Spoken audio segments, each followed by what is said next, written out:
श्रावण महीने की दोनों अष्टमियों में से कोई भी अष्टमी, यह भी जरूरी नहीं है कि सोमवार की ही अष्टमी थी। श्रावण महीने की दोनों अष्टमियों में से कोई भी अष्टमी को कितना लगाना है? बीच वाला जो पत्ता है उस पर पीला चंदन। जब आपको लगे कि मेरा जीवन बहुत कष्टमय है, अब ये रोग, अब ये कष्ट दूर ही नहीं हो रहा, अब ये आए दिन तकलीफ पर तकलीफ बढ़ती जा रही है, आए दिन रोग बीमारी, पैसा घर में बच नहीं रहा, बहुत कष्टमय जीवन है, इसमें लगाओ पीला चंदन बेलपत्री की बीज पत्ती पर। महाराज, और बीज पत्ती पर जब चंदन लग जाए, लगने के बाद में ये दोनों पत्ती पर लाल चंदन लगा लीजिए। इन दोनों पत्ती के बीच में जो डंडी का भाग होता है, पत्ती से लेकर जो दो पत्तियां होती हैं, इनके बीच में जो जगह बचती है, इसमें मां पार्वती के 64 योगनियां, मां पार्वती अपनी पूर्ण सिद्धि के साथ में जितनी भी देवी के स्वरूप हैं, वो माता 64 योगनियां देवी के स्वरूप में यहां पर विराजमान होती हैं। दो पत्ती के नीचे से जो डंडी होती है नीचे तक, ये पूरी डंडी में 33 कोटि देवी देवताओं विराजमान होते हैं इस पूरी डंडी के अंदर। तो ये बीच वाली पत्ती है, ये जो बीच वाली पत्ती का जो भाग होता है, इस पत्ती के भाग में शहद का प्रयोग कर कर, यहां पीला चंदन, लाल चंदन, शहद का प्रयोग कर कर, इसी तरह से पकड़कर ये बेलपत्री की जो डंडी है वो अशुक सुंदरी पर जब आप समर्पित करें, तो जहां से जल बहता है उस ओर पर इस पत्ती को चढ़ाकर केवल आपके हृदय की बात कहकर देवाधिदेव महादेव से कोई भी शिव जी का मंत्र, पंचाक्षर नमः शिवाय, षडाक्षर ओम नमः शिवाय, श्री शिवाय नमस्तुभ्यम, या महामृत्युंजय मंत्र, जो शिव का मंत्र हो आपके पास में, उसको बोलते हुए देवाधिदेव महादेव को धीरे धीरे जल की धार चढ़ाना प्रारंभ करो। जल की धार जब पूर्ण होने लगे, उसमें थोड़ा जल बचे, तब अशुक सुंदरी पर जो तुमने बेलपत्र चढ़ाई है, वहां उस जलधार को चढ़ाए। ये प्रयोग आपको केवल सोमवार की अष्टमी पढ़ने पर ही करना है। कौन से दिन करेंगे? जम के बोलिए जरा। सोमवार की अष्टमी पढ़ने। और धतूरे का फूल,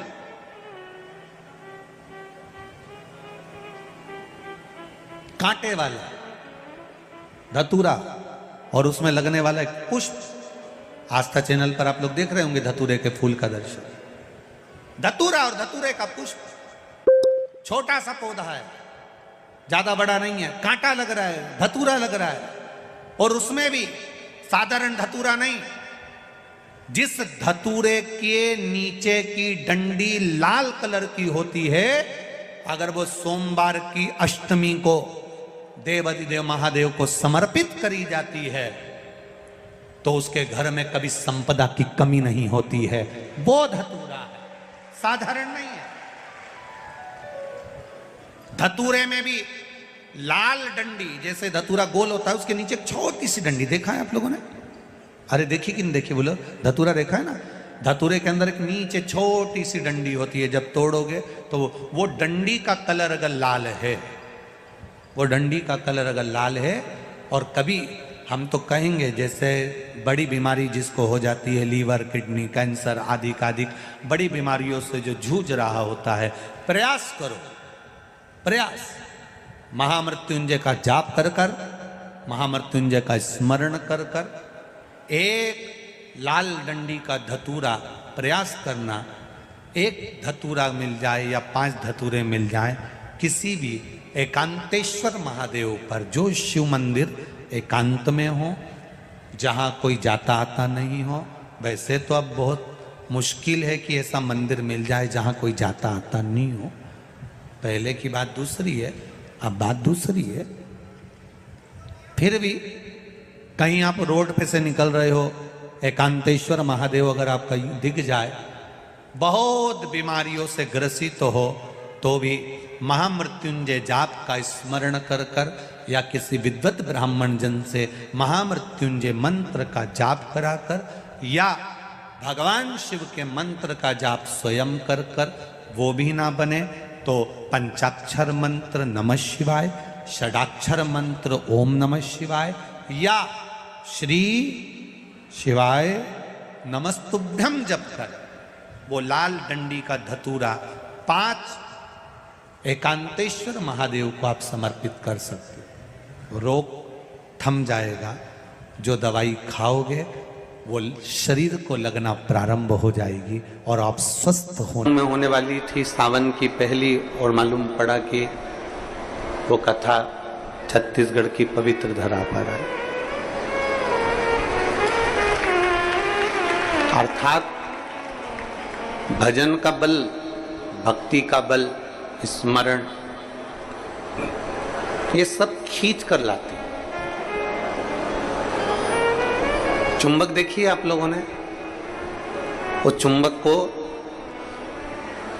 गंगा में रस्सी बांधकर गोताखोर डालते हैं और उसमें चिपकने वाला जो भी सामान होता है वो चिपक जाता है। लकड़ी नहीं चिपकती, कपड़ा नहीं चिपकता, प्लास्टिक नहीं चिपकता। वो चुंबक में जो चुंबकीय तत्व होते हैं वही चिपकते हैं।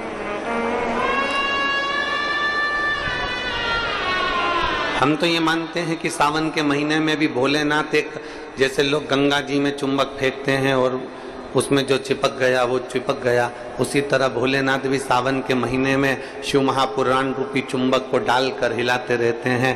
किसके भाग्य में है और कितने लोग चिपक सकते हैं ये उसी को मालूम है।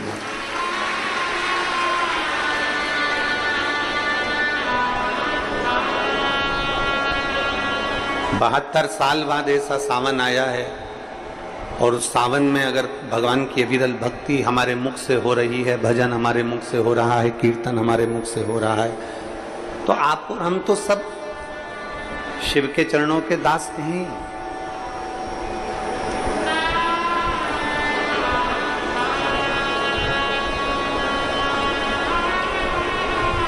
कहते हैं, शिव महापुराण की कथा कहती है, नौकरी ऐसी होना चाहिए, सर्विस ऐसी होना चाहिए जहां जाने का मन करे।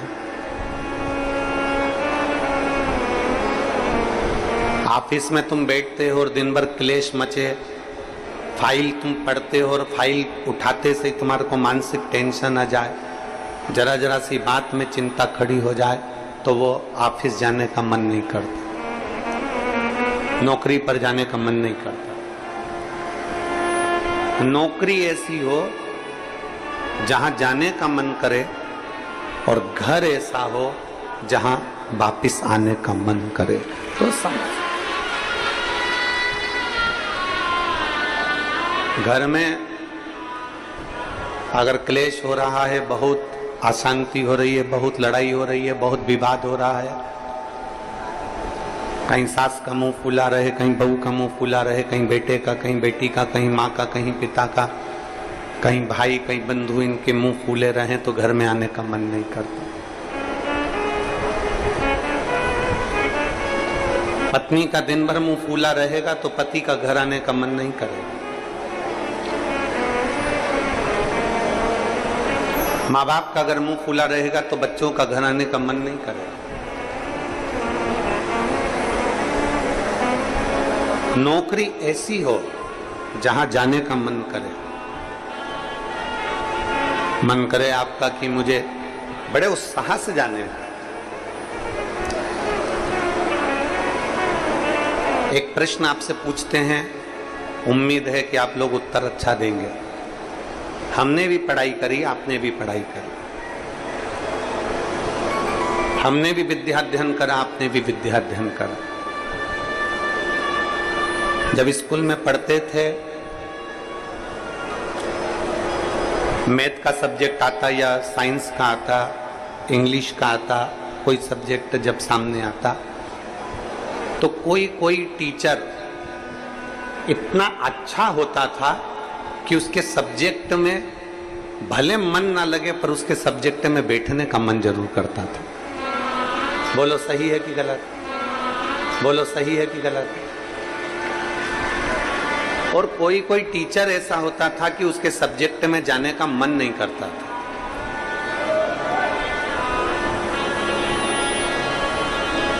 उनके सब्जेक्ट में जाने का मन नहीं करता। कोई टीचर इतना अच्छा, बहुत प्रेम से, बहुत स्नेह से, बहुत लाड़ प्यार से पढ़ाता है, बहुत स्नेह से पढ़ाता है तो उसके यहाँ जाने का मन कर जाता है। और कोई कोई टीचर ऐसा होता है कि वो पढ़ाता है पर उसके अंदर इतना क्रोध, इतना गुस्सा है, कहीं मारना, कहीं ठोकना, कहीं अपशब्द कहना, कहीं कुछ कहना, तो मन ही नहीं करता कि उस टीचर के पास में जाकर बैठा। पढ़ना है आपको, सारे सब्जेक्ट पढ़ना है आपको, और प्रत्येक सब्जेक्ट को आपको तैयार करना है, प्रत्येक सब्जेक्ट आपको पढ़ना है, पर आप उस टीचर के सब्जेक्ट में नहीं जाओगे। प्रत्येक सब्जेक्ट आपको पढ़ना है, प्रत्येक सब्जेक्ट आपको धारण करना है, पर आप उसके सब्जेक्ट में नहीं पहुंचोगे। बस जैसे स्कूल में कोई टीचर अच्छा है तो उसके सब्जेक्ट को पढ़ने के लिए आप जरूर जाते हो, उसी तरह नौकरी ऐसी हो जहां जाने का मन करे आपका।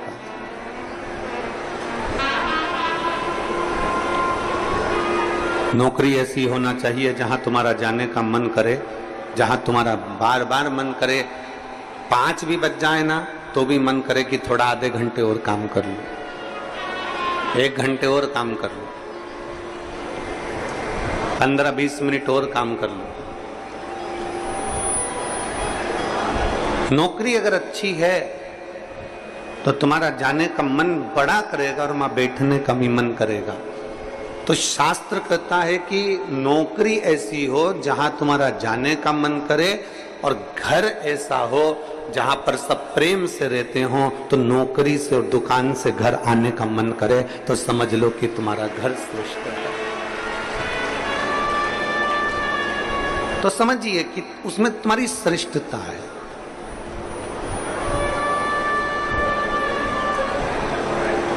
जरा जरा सी बात में अगर क्लेश हो रहा है, जरा जरा सी बात में अपशब्द बोले जा रहे हैं, तो वो श्रेष्ठता नहीं बनती। लोरमी वालों ने भी बहुत व्यवस्था कर रखी थी, परंतु कीचड़ इतना है, मिट्टी काली है, पानी पड़ा हुआ है, इसलिए प्रशासन भी उस चीज को हाँ नहीं भर पाया, क्योंकि उनको दिखता है कि इतना लाखों में। अब आप देखिए कि 3 पंडाल बड़े बड़े डूम भरे पड़े हुए हैं, उधर भी बाहर भक्त हैं, उधर भी बाहर भक्त हैं, और इधर देखोगे तो चारों तरफ बाहर पूरे के पूरे भक्त भरे पड़े हुए हैं। प्रशासन भी ये चीज देखता है कि इतने शिव भक्त आएंगे तो वो आराम से कथा सुने, आराम से रहें, आराम से खाएं, आराम से अपना भजन कीर्तन करें और आराम से कथा श्रवण कर कर अपने अपने घर को जाएं, किसी को कोई कष्ट ना हो। ये प्रशासन भी देखता है।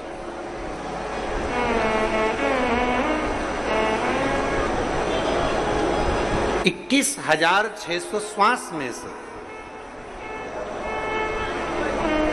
21,600 श्वास जो चल रही है, उसमें से जितनी श्वास हम परमात्मा को दे सकते हैं उतना दीजिए। हम जितना भजन कर सकते हैं उतना भजन करें, हम जितना स्मरण कर सकते हैं उतना स्मरण करें। और तेरी कृपा बिना न हिले एक भी अणु, लेते हैं श्वास तेरी कृपा से तनो तनो। हे गंगाधार मुक्ति द्वार ओंकार तू बोले ओंकार। श्री शिवाय नमस्ते धूम। जैसे कि गुरु जी ने बताया सावन की अष्टमी का अचूक उपाय, आप लोग सावन में ये उपाय करेंगे अष्टमी के दिन तो आपकी सारी मनोकामना पूर्ण होगी। सावन का महीना महादेव का सबसे पवित्र महीना है। इस महीने में ये अष्टमी का उपाय आप लोग जरूर करें। और वीडियो अच्छी लगी हो तो वीडियो को लाइक शेयर एंड कमेंट करना ना भूलें। मिलते हैं नए वीडियो के साथ, नई जानकारी के साथ। कमेंट में हर हर महादेव जरूर लिखें।